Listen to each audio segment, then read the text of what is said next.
Hey there, this is the Smell of Logic channel. I am Ramona. Welcome back. This is a Reddit stories. Have you ever purchased anything that had energies from a thrift store? I've done some of these before, but this one's, see if it's a little bit different. We'll see what we got. Starts off with, I used to love getting little trinkets and statues from thrifting. A couple of years ago, I saw a post online talking about certain items that were more likely to have energies or spirits attached to them. Candles, mirrors, I don't remember the rest. I'm not sure if I have personally, but there have been certainly a few items that I eventually donated again because they were starting to creep me out more than when I first got the item. Not sure if it's energies per se, or just simply my taste and design changing, but I'm curious about this because I still love to go thrifting. I got a key from an old thrift store. Normally, I don't like buying things besides clothes because they feel like they pick up a lot of energy. But I just couldn't walk away from this for some reason. I brought it home and started instantly having nightmares of someone chasing me down my hallway and banging on my bedroom door. It got to the point I was having anxiety opening my bedroom door to walk into the rest of my apartment. So I threw it into the river that was right down the street. I still feel like whatever was making me feel that way is with me. Yeah, you shouldn't throw it away. You should probably, sage it, remove whatever's on there. But, yeah. Oh, goodness. Okay. Well, there's a lot of comment on this one. Maybe we should read those. I see no reason to doubt you. Amazing story. I was in a vintage store a few years ago and came across a pair of women's day-to-day Edwardian boots in perfect condition in a larger size. It's unusual to see something like that, and regular wearable items like that generally don't survive into the 2020s randomly. I touched these, and despite the fact that they were close to my size and very cool, I knew immediately to let them go. Either the person who wore them was a horrible person, or something very, very bad had happened to them while wearing them. I wasn't about to get run over by a wagon or electric tram, so back on the shelf they went. Yes. Some years ago, I bought an old, small, spool-leg kitchen table, 1930s, for a little farmhouse I was restoring to be my retirement home. It just seemed friendly somehow. I stripped the top and stained it, got a couple of chairs, and put it in the kitchen. When I would be spending the weekend at the house, I would always feel happy sitting at this table. Several times, I dreamed about a family sitting around the table, having dinner and laughing. It was just good energy. I eventually gave it to a friend moving into an apartment because I needed a bigger table.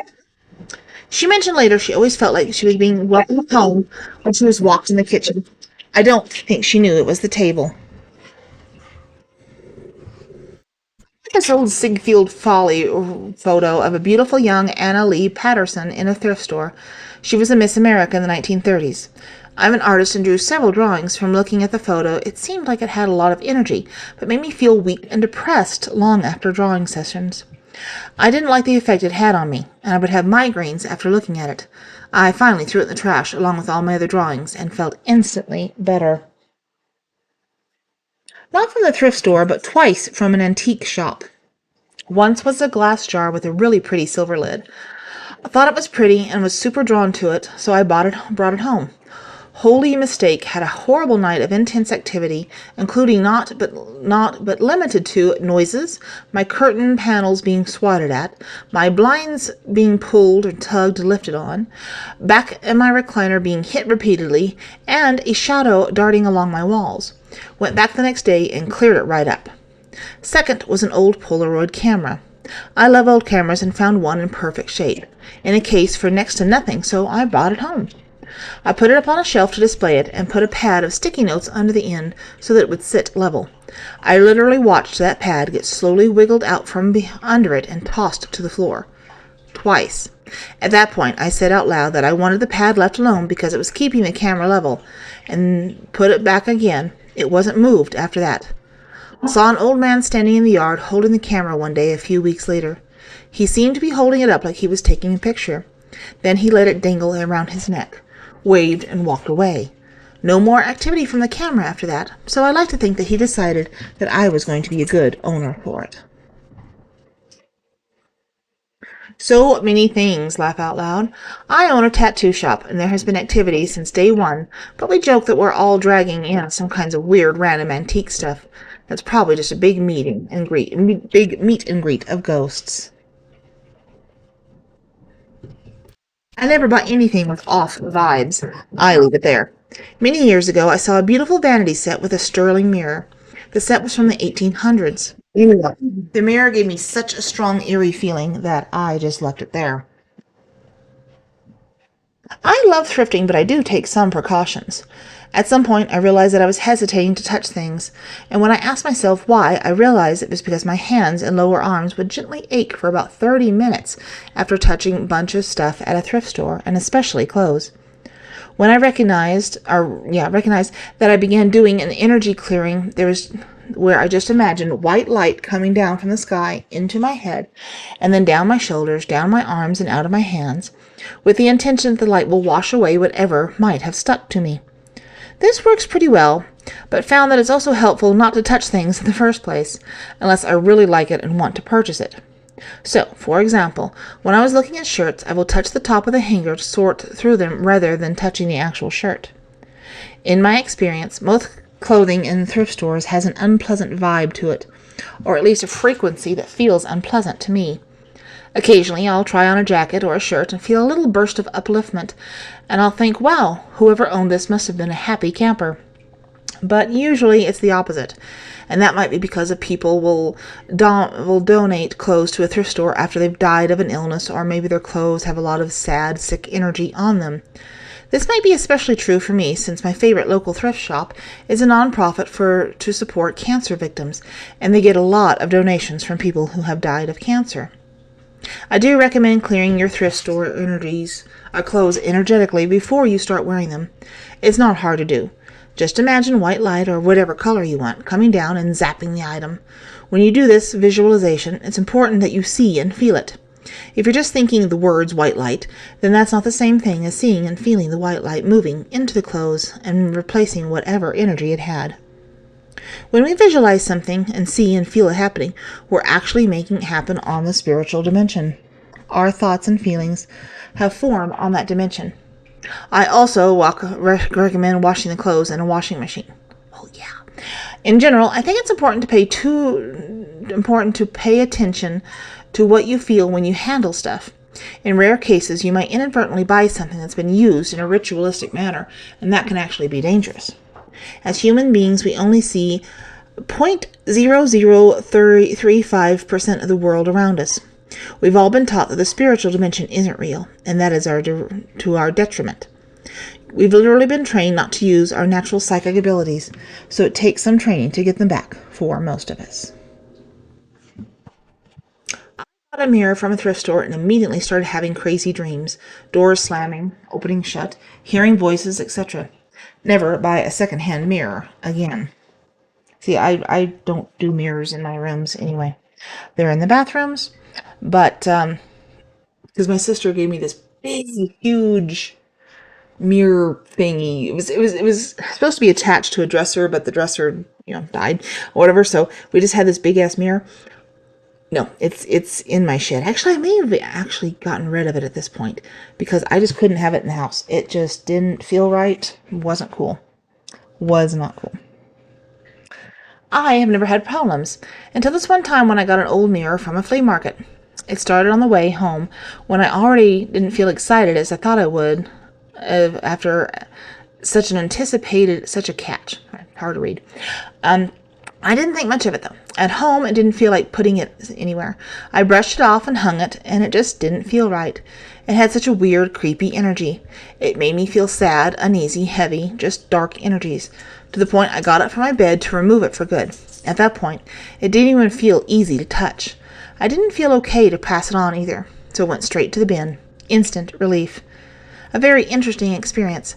I cannot explain what happened, but ever since I don't shop for a lot of flea markets or thrift stores anymore, and generally am way more attentive when choosing what I take in. No, but I do have a story. I too love thrifting and follow a page on Facebook. A few years ago, someone made a creepy post on the page because they were truly spooked by something that had happened. They said they'd just been to an antiques mall where she and her husband had witnessed a bowl on a shelf move 4 inches by itself and fall to the ground unharmed. They were shocked. There was no mouse, no cat, no earthquake, no large truck making the ground shake. They literally saw the bowl, and only the bowl, move 4 inches and fall. It should have broken on the ground, but it did not. It just clattered and settled on the floor. A worker passed by and asked if they could take any items they had up to the front. So they told the worker what happened. The worker responded that it happens all the time, that on many mornings they come in and find items moved around or on the ground, and they're single particular items, not things that would fall due to a rodent. That story has spooked us all who read it. Anyway, after that, whenever I go to the thrift store or find something, I always say out loud, "What a lovely item. I will take good care of it and love it as much as whoever owned it before me." So personally, I've never had a weird vibe or anything like that. But if I did, I wouldn't buy the item, because I know my imagination will run wild, and if anything paranormal would happen, I'd run for the hills. Obligatory post for my favorite YouTube paranormal channel, and probably the best video she's done. The Woman Who Lived with 92 Ghosts. Basically, this man finds an old suitcase with his grandparents' die filled with pics of notes and ghosts from the 70s. Grandma was doing seances and using various objects to supposedly draw out spirits. She had documented every seance and experience, so the channel was basically going through all of it. It was absolutely spooky. Yeah, that sounds a little spooky. We bought a woven basket that came from Africa through our children's missionary works. The second we got it home, our then 5-month-old GSD puppy, I'm not sure what it, laser locked on it and started barking and acting like she was afraid of it. Our adult GSD, an adult boxer mix, had zero reaction. We kept it in the house hidden for a few days, but every time the pup would see it, we got the same reaction. We finally put it outside the house, and to this day, it still upsets her for some reason. That is kind of strange. I bought a ring once that felt really off. Just a costume piece, nothing expensive. I sold it, but I kind of felt weird about it. Never really felt anything weird like that before or since. I purchased some jeans once that smelled oddly like fire no matter how much I washed them. They gave me a terrible feeling to wear or even look at. I ended up throwing them out. Years ago, I bought my daughter a dresser for her room. I often fell asleep next to her at nights and always woke up in the middle of the night by noises coming from the dresser, like her stuff was being moved around. I heard it often, but would just go back to sleep. We eventually got rid of the dresser a few years later. I haven't, but when I turned 18, my mom gave me a locket that my Nana had purchased at an antique store because she felt that she was supposed to. When she got home and opened it up, it had a lock of blonde hair in it, and she said that night she dreamt of a young blonde girl. I actually remember her telling me this story when I was little, and I don't remember much else. Anywho, I wear the locket pretty much 24/7 and get lots of compliments on it, but have yet to dream of a blonde girl, to my knowledge. The hair is still in it, and I'm planning on putting some of my Nana's ashes on the other side once I get the clasp repaired. Oof. Purchased a gorgeous buffet off Marketplace. It had been in the seller's grandmother's. The first night at my house, as my husband and I were sitting at the table, the damn dining room chair, captain's chair, slid out from under the table as easy as you please and then slid right back to its proper place. We both stared at each other in disbelief. Never had any more issues, but we lived in our 100-year-old house for 7 years now. Nothing unusual at all. Just that one thing. One day, I bought an old battery at a thrift store, and lo and behold, she was full of energy. Oh my God. I started buying some old china plates from eBay and got a very bad dream of 2 evil spirits after me. And in my dream, I was not scared. I was like, you need to leave me alone because I'll F you up. And I got the wrong one, which I'm a scaredy cat in person, so I don't know where that came from. But they left and nothing else has happened. Maybe a coincidence, but I think about it a lot.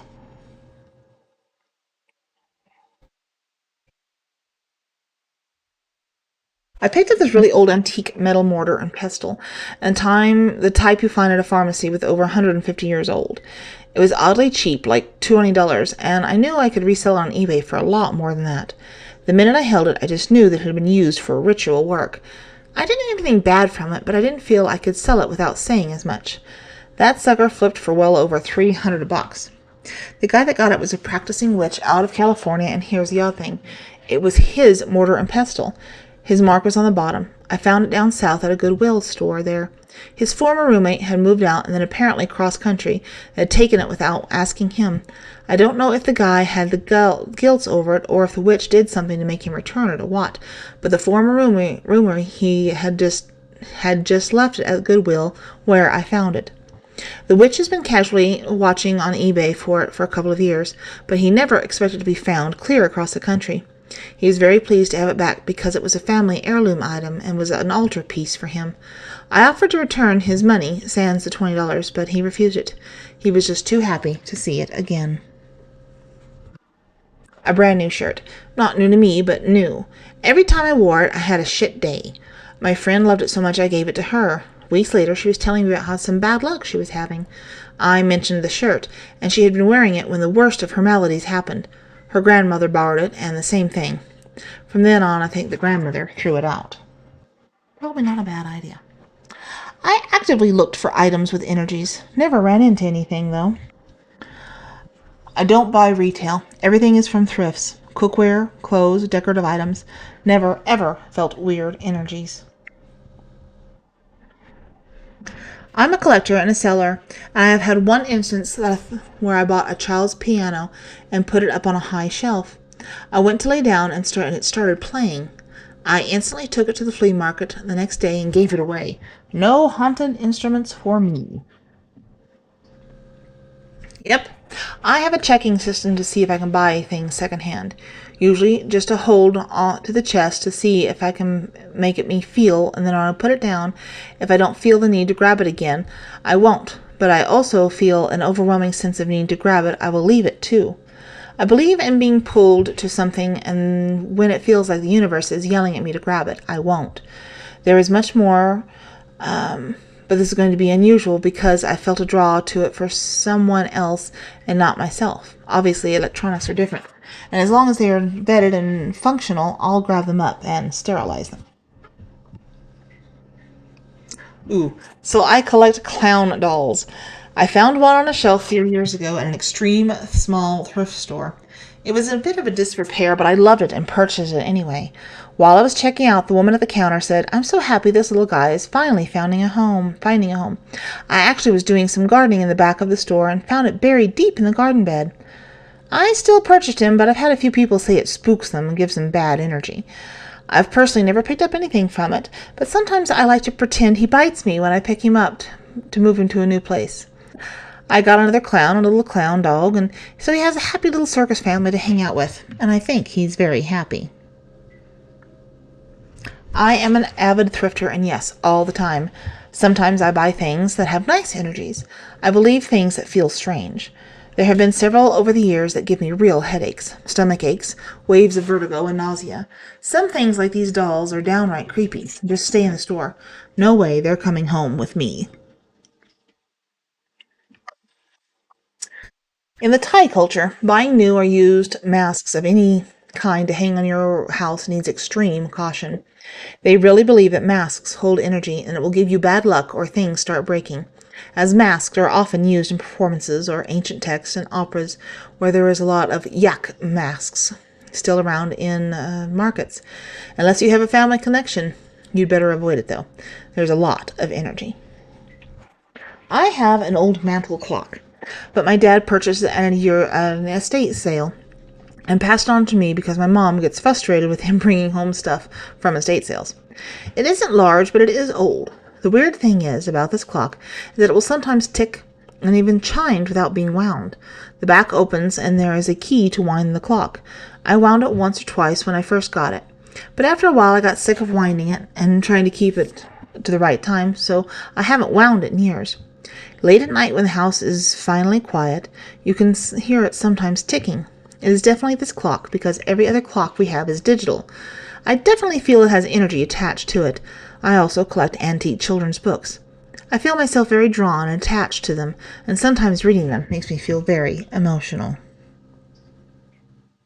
Not exactly a thrift store, but my partner found an old pin from a Facebook friend who was having a yard sale. It was from an all-female secret society of some kind. He finds that stuff interesting. So he brings it home and shows it to me, and when I hold it, it has this heavy energy, like it has seen some shit. So while we have this thing in my house, one of our cats sometimes escapes and ran away and was missing for some days. Thankfully, he turned back after my partner decided to go and bury the pin in a spot he found in the nearby woods. We decided we didn't want that kind of juju in our house. Well, there's always some very interesting stories. Yeah. See, these kinds of threads make me never want to go to the thrift store ever again. And we have a local one. I do like to go to it because it does benefit the local hospital and that sort of thing. But yeah, after reading some of these, I'm kind of like, you know what? Not so much anymore. If you do like new things, though, go check out my authors page. I have coloring books released every Monday. Just, if you like to color stuff. There's also some novels, some kids' stories over there, all kinds of stuff. But go check it out. It's over on Amazon.com. And please go check out another video. Leave a like, maybe share a video, subscribe to my channel, make a comment. Anything like that would help. But please go check out another video. There's plenty here on the channel. And we'll talk to you later. Bye.